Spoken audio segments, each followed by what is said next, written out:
हरिओम. भगवान आद्य श्री शंकराचार्यकृत श्रीकृष्णाष्टकम योगदास श्री जयगणेश जोशी यांचे प्रवचन. स्मितावलोकसुंदरम. नेत्रकटाक्षयुक्त सुंदर स्मित हास्य करणाऱ्या. स्मितावलोकसुंदरम. स्मित अवलोक सुंदरम. स्मित नुसत्या गालाच्या हालचालीने हसणे. अवलोक नेत्रकटाक्ष. भगवान आद्य श्री शंकराचार्यांनी नेत्रकटाक्षयुक्त सुंदर स्मित हास्य करणारा असे श्रीकृष्णाचे वैशिष्ट्य म्हणून सांगितले आहे. येथे श्रीकृष्णाचे हास्य जसे गालातल्या गालात स्मित, तसेच त्याचे अवलोकही कटाक्ष टाकून आहे. सुंदर स्मितहास्य. श्रीकृष्ण सदा हसतमुख असे, यामुळे तो सदा प्रशांत असायचा. त्याचे हास्य म्हणजे स्मितहास्य असे. तो गालातल्या गालात मंद, सौम्य, मधुर, परंतु अतिपरिणामकारक हसायचा. प्रसंगानुरूप त्याचे ते हास्य छद्मी, मिश्किल असायचे. ज्यांना त्यातील मर्म कळायचे नाही त्यांच्यासाठी ते वर्मही असायचे. अशा वेळी त्याच्या गालावरील खळी खुलून जायची. त्यावेळी तर तो नेहमीपेक्षा जास्तच सुंदर दिसत असे.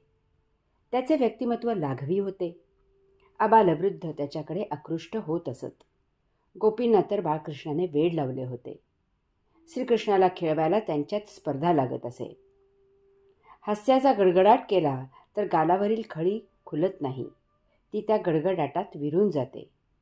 तिचे सौंदर्य लोप पावते. श्री शंकराचार्य म्हणतात की श्रीकृष्ण स्मितहास्य करत असे. ते त्याच्या व्यक्तिमत्वाला साजेसे होते.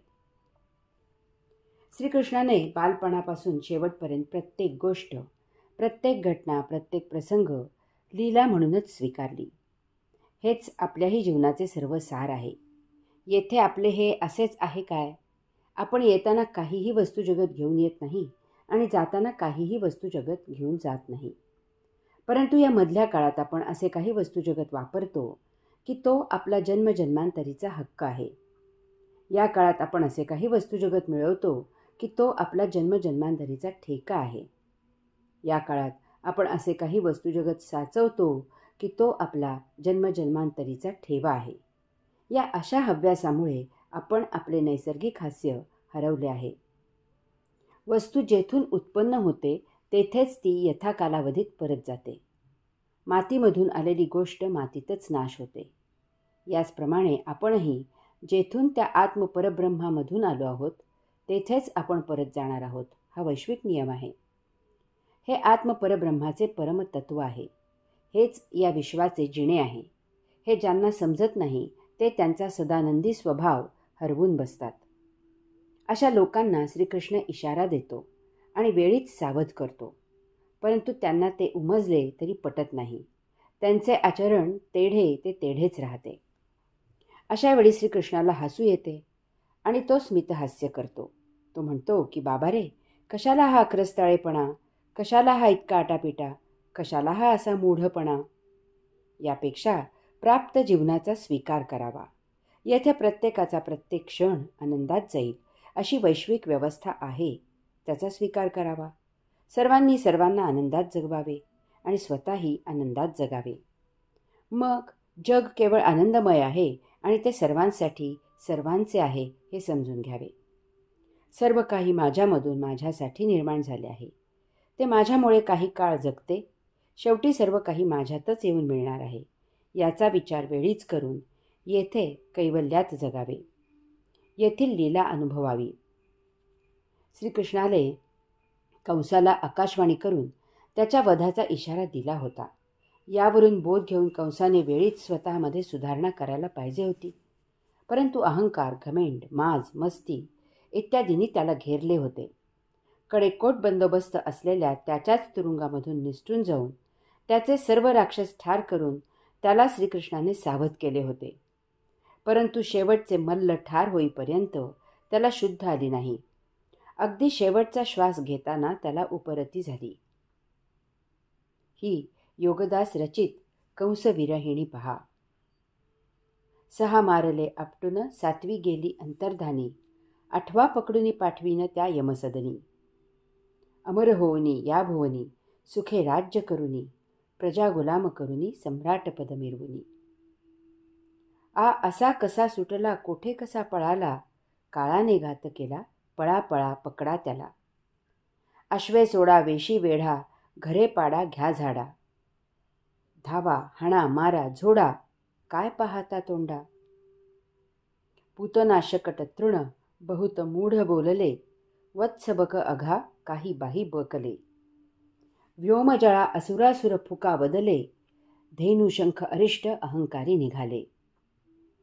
केशी प्रलंब अनेक गेले नाही परतले, माझे प्रारब्ध तेवढे निक्षून परत आले. अक्रूरा जा त्या बालकाला पकडुनी, आणुनी उभे कर माझ्या सदनी. हस्त शिवशिवती बाहू उचंबळती स्फुरुनी, चूर्ण चूर्ण करीतो त्या बालका कुचलुनी. महावताल कुवलया पीड झाले स्वपीडित, चाणूर मुष्टी कशल तोषल झाले प्राणगत. हा कोण प्रगटला दिव्य मम सिंहासनी, मी असा कसा गात्र गलित देहावसानी. सर्वत्र धवल स्फटिक अंतराळ भुवनी, श्रांत प्रशांत विसावलो श्रीकृष्ण दर्शनी.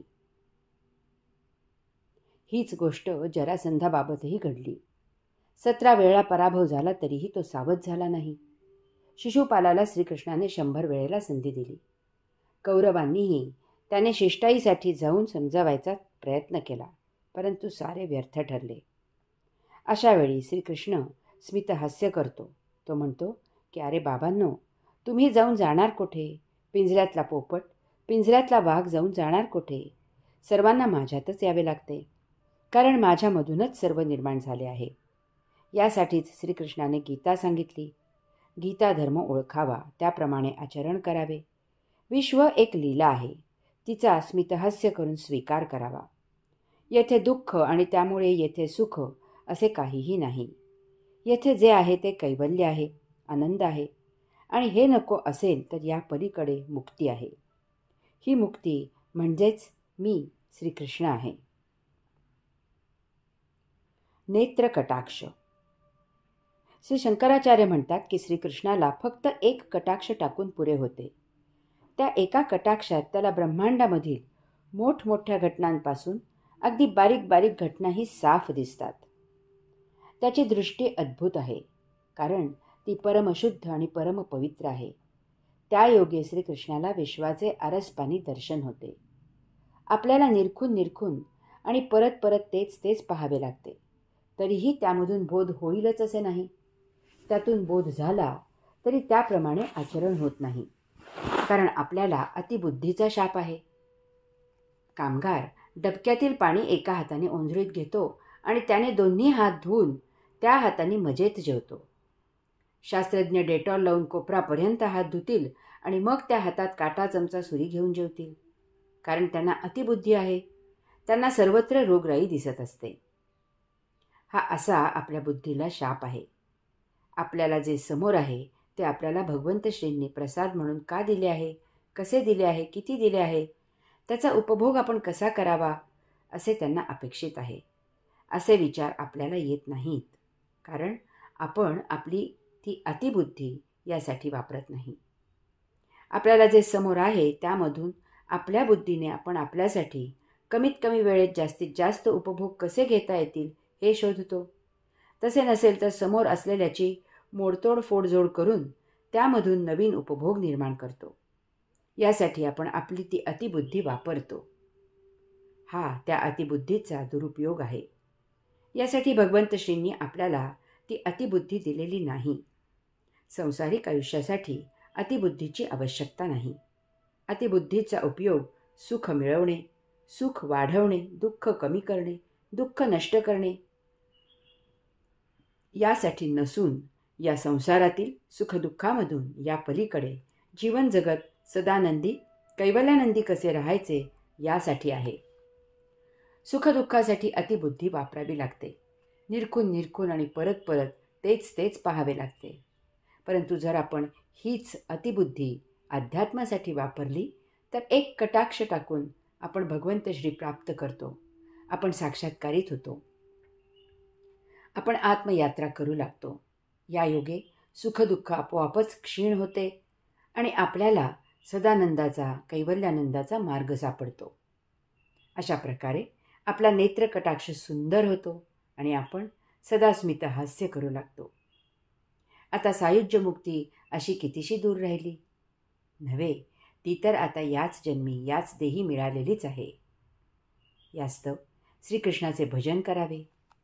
भगवान आद्य श्री शंकराचार्य नेत्रकटाक्षयुक्त सुंदर स्मितहास्य करणाऱ्या श्रीकृष्णाला नमन करत आहेत. महेंद्रमान दारणम. इंद्राचा अहंकार नष्ट करणाऱ्या. महेंद्रमान दारणम. महेंद्र मान दारणम. महेंद्र इंद्र, मान म्हणजे अहंकार आणि दारणम म्हणजे नष्ट करणे. भगवान आद्य श्री शंकराचार्यांनी इंद्राचा अहंकार नष्ट करणारा असे श्रीकृष्णाचे वैशिष्ट्य म्हणून सांगितले आहे. बोधकथा. एक पारंपरिक बोधकथा सांगितली जाते. एकदा एक ऋषी अरण्यामध्ये आपल्या आश्रमात प्रशांत बसले होते. तेथे अचानक एक उंदीर आला आणि आश्रमातील कोपऱ्यात लपून बसला. ऋषींनी त्याला पाहिले तर तो भीतीने थरथरत होता. ऋषींनी त्याला अभय देत विचारले की तू इतका का घाबरलेला आहेस? त्यावर तो उंदीर म्हणाला की एक मांजर त्याचा पाठलाग करत आहे.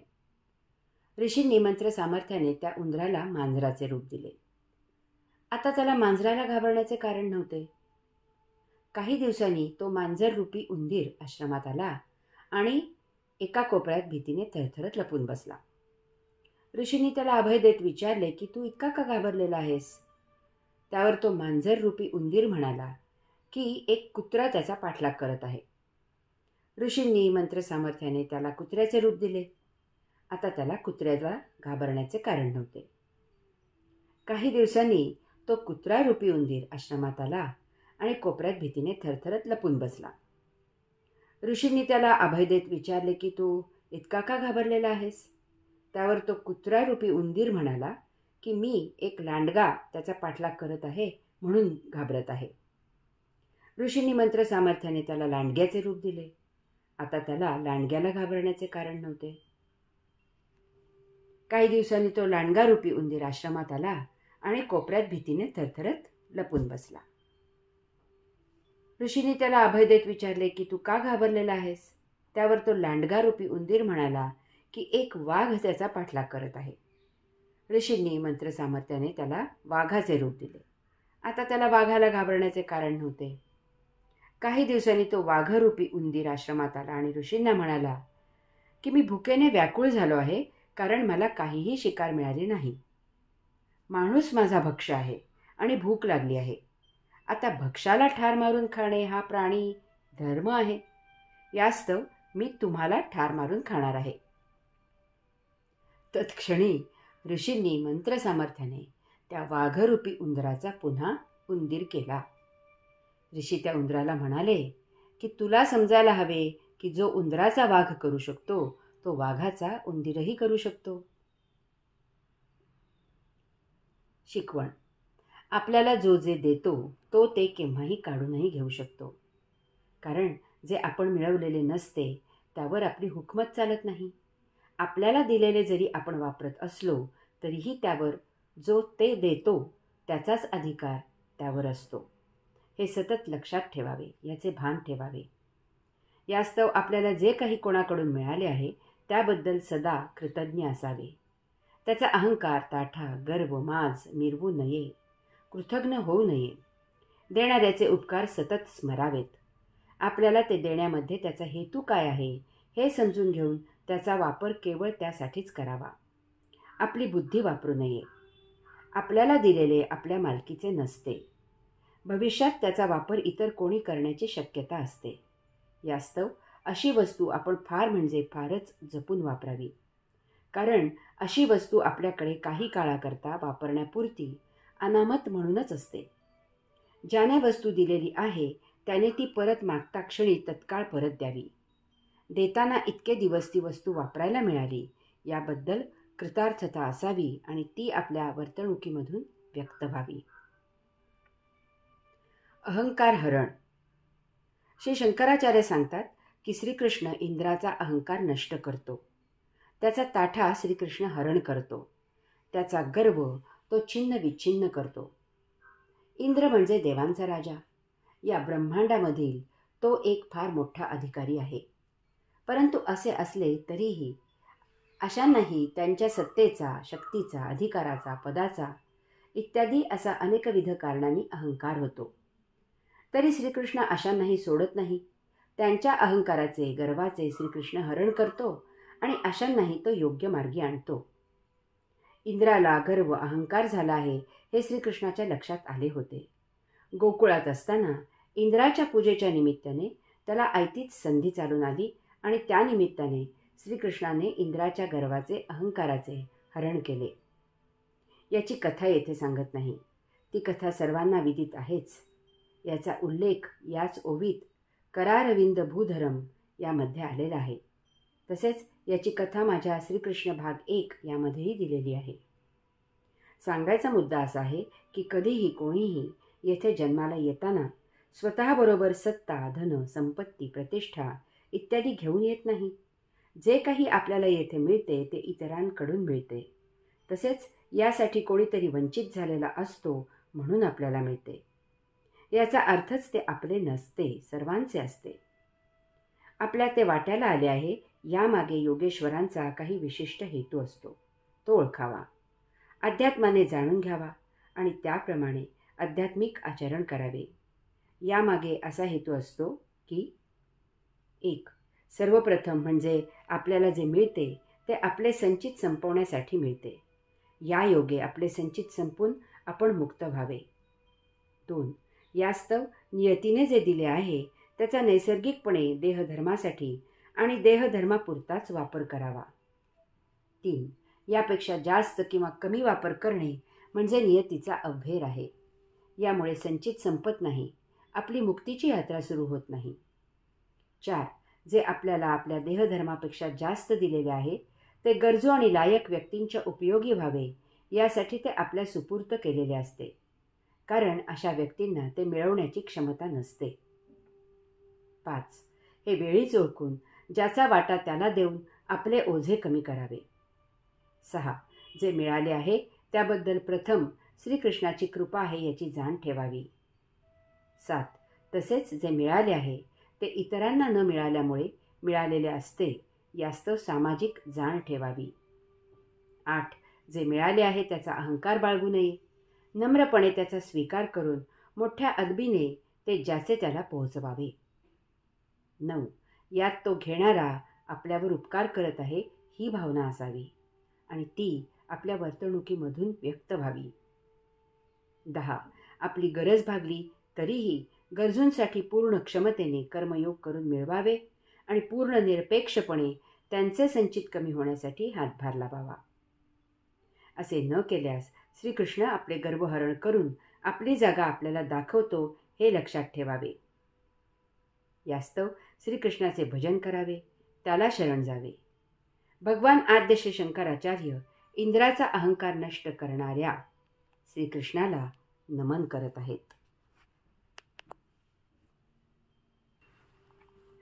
कृष्ण वारणम, निवारण करणाऱ्या श्रीकृष्णाला.